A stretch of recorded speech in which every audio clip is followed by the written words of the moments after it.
Bonjour tout le monde et soyez la bienvenue en cette séance qui sera consacrée elle aussi à la création des vues Gantt et graphes dans un module. Donc on va reprendre le module qu'on avait déjà commencé, c'est le module patrimoine. Voilà, donc commençons par, toujours je reprends ces phases pour qu'ils puissent être clairs. Donc j'accède à mon serveur pour l'activer comme d'habitude, c'est des serveurs, et puis je lance openrp.exe-c openrp.conf. Ok, une fois le serveur est lancé, donc j'accède via l'interface, bien le terme est plutôt le browser localhost 8069. Voilà, donc je vais chercher, bon, il m'a amené directement vers le module qu'on cherche. Alors pour nous, les modules qui sont installés sont là, donc ce qui nous intéresse c'est ce module là. Donc on va essayer d'ajouter un champ capacité par exemple d'un établissement, et on va essayer d'ajouter des vues de Gantt et graph. Donc commençons par la vue Gantt, c'est-à-dire pour la gestion de projet. Donc là on va afficher à titre d'exemple, mais il ne faut pas quand même appliquer la vue Gantt à n'importe où, n'importe comment. Donc il faut bien choisir là, il faut l'ajouter, il faut l'appliquer. Donc pour nous on va essayer de faire un exemple de démonstration, c'est tout.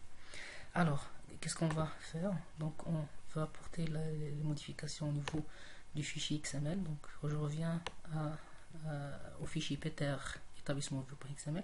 C'est là où on doit ajouter toutes les vues qu'on peut utiliser. Alors là on a la vue form, et là aussi on a une vue liste, et après on va ajouter vue Gantt. Alors ça sera quoi? C'est vue Gantt, donc il va être dans un nouveau record comme les autres vues, donc on va les coller. Donc voilà notre vue Gantt si vous voulez. Donc il repose bien sûr sur la table IR UI Views, c'est la table des vues. Donc là on va lui donner un ID, donc établissement si vous voulez, établissement. Ouais, donc et il va porter sur le même module, c'est le Peter établissement, donc il va afficher le vue Gantt si vous voulez. Alors là, pour afficher les vues, juste il faut appeler, les appeler par le mot ou bien la clause si vous voulez Gantt. Alors là on va lui donner un nom, établissement si vous voulez, établissement, et puis la date de lay, c'est-à-dire la durée. Normalement on n'a pas ce champ là, mais on va le spécifier. Et color, donc il va nous afficher la couleur, plutôt voilà, la couleur du champ name si vous voulez. Voilà, donc on va lui afficher, ou bien on affiche dans ce Gantt là juste le champ name, le nom de l'établissement si vous voulez. Et donc on enregistre nos modifications, et on va mettre à jour notre module patrimoine, c'est-à-dire on va mettre à jour l'interface graphique. Et donc si j'accède au module, alors on voit qu'il n'a pas ajouté ici la vue Gantt, donc je reviens pour appliquer une mise à jour sur les modules, tous les modules locaux.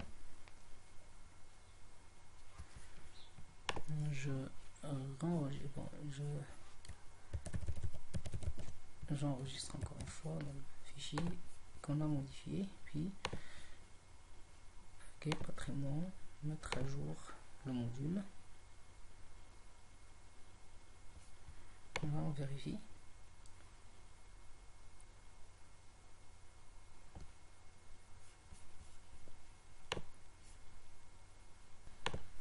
Voilà, donc on remarque qu'il n'a pas encore affiché la vue Gantt, et il est dû à quoi? Alors lorsqu'on a appelé plutôt l'action établissement, donc on lui a pas donné l'ordre d'afficher la vue Gantt. Donc il faut la spécifier, donc pour qu'il puisse afficher tous les vues qu'on avait développées en haut. Donc il va afficher la vue liste, forme et Gantt. On enregistre et on applique encore une fois la mise à jour du module. 4 mois si vous voulez. Et puis on revérifie encore une fois.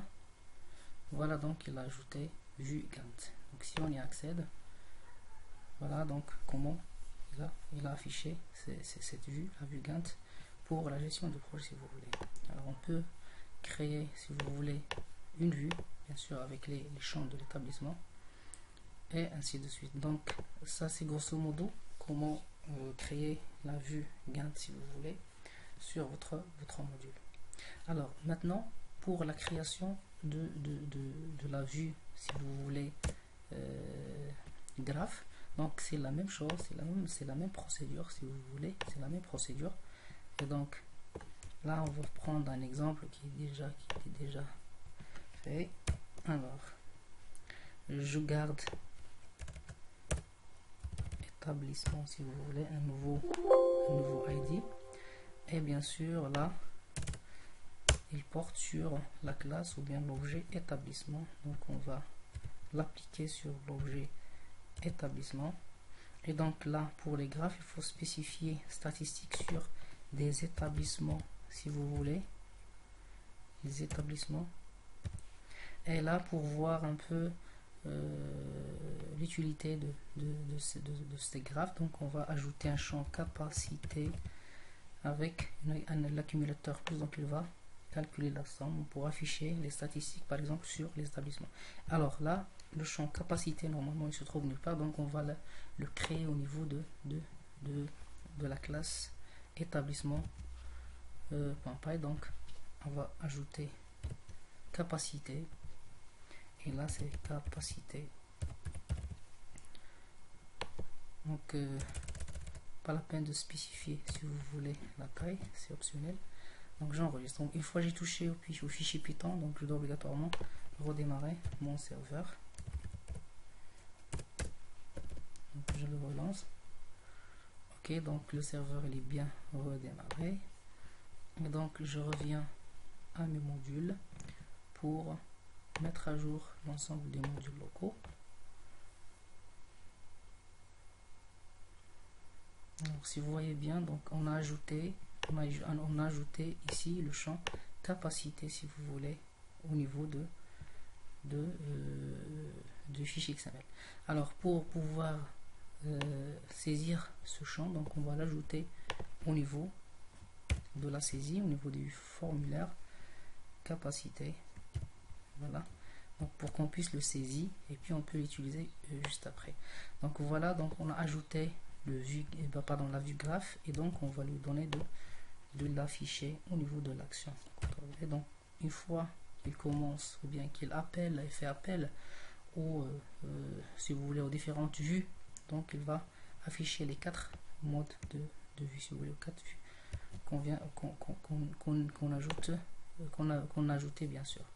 Voilà, donc je reviens au module installé et j'applique une mise à jour normalement au niveau du module patrimoine. Voilà, donc il va prendre en considération ce qu'on avait. On va vérifier est-ce que c'est bon. Oui, donc voilà, on remarque qu'il a ajouté la vue graphique. Et donc voilà la vue graphique, ça donne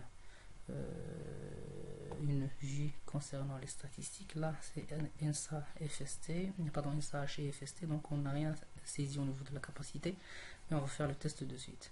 Alors là il y a beaucoup de façons d'affichage, soit automatiquement, on peut il l'insère automatiquement, pas la peine de personnaliser. Donc on peut personnaliser dynamiquement ici, dynamique, en utilisant les camemberts, parce que là on n'a pas de données. On va essayer d'ajouter quelques données pour voir un peu l'utilité. Donc je vais ajouter une capacité de par exemple 520 au niveau de l'INSA de H enregistré, et aussi au niveau de l'AFST on va ajouter par exemple 200 enregistré pour pouvoir voir l'utilité du vue Gantt. Alors là il liste l'ensemble des établissements. on remarque qu'il n'a rien affiché ici, donc on reviendra au niveau du fichier. Est-ce qu'on avait fait quelque chose ou une erreur? Bon, normalement il doit afficher la capacité en fonction, ou bien les noms en fonction des capacités. Ok, donc je reprends. J'applique encore une fois la mise à jour du module. À jour. Parfois on applique la mise à jour et ne prend pas les modifications qu'on avait apportées au fichier XML en considération. Donc on peut le refaire encore une fois, pas de problème. Et donc jusqu'à maintenant là, il n'a rien affiché. Alors name et capacité. Capacité c'est au niveau de établissement. Ouais, capacité. Normalement il ne faut pas le définir comme caractère parce qu'il ne veut pas le faire l'addition. Donc on va changer le type float si vous voulez, capacité. CTRL S et donc je reprends, je redémarre le serveur. Voilà, donc l'erreur qui était commise, c'est que le champ avec lequel il va faire les statistiques, il ne faut pas qu'il soit de type caractère parce qu'il peut pas appliquer, il ne peut pas lui appliquer l'opérateur plus. Donc il faut changer le type du champ qu'on avait utilisé. Donc on va réappliquer une autre mise à jour à notre module et voir s'il a pris les modifications en considération. Voilà, donc si on essaie de voir le mode graphe camembert, on va essayer de voir est-ce que les données sont là. Donc voilà, donc il a réinitialisé les capacités parce qu'on l'avait déjà déclaré en tant que char. Donc maintenant on va lui affecter une valeur 520 pour l'INSA. J'enregistre et je modifie la valeur de 200 si vous voulez pour la FST. Et donc maintenant on va essayer de voir voilà les camemberts, voilà donc les statistiques. Donc il a essayé de faire des statistiques en fonction de ce qu'on avait donné comme pour la présomption en barre. Donc pour là c'est pour les statistiques, c'est l'effectif normalement de 520 si vous voulez pour l'SH et bien sûr 200 pour la FST. Donc il y a plusieurs modes d'affichage, il y a les lignes aussi. Voilà, donc ça n'a pas de sens parce que là donc il faut quand même choisir la présentation en fonction de ce que vous voulez représenter si vous voulez. Voilà, donc ici normalement la présence la plus compréhensible c'est camembert si vous voulez savoir la capacité de chaque établissement. Donc ça dépend de votre statistique que vous demandez faire, vous demandez afficher si vous voulez dans votre module. Voilà, donc la vue Gantt et graphe, donc c'est identique à forme et tree si vous voulez. Donc c'est comme ça on peut carrément ajouter pas mal de vues si vous voulez dans le même module. Voilà, merci.